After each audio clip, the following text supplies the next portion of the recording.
So after soldering all the components, this is what it should look like. Every one of them nice and tight from the back as well.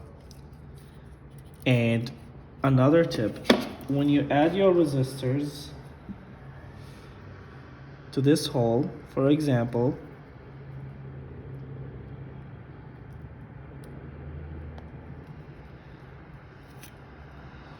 put it in place, okay, flip it back again, same thing. You want to open these legs, spread them out.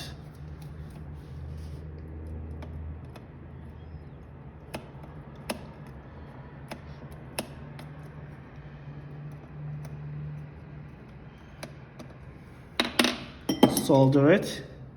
Now it's nice and tight, and cut them out so they can look all nice like this.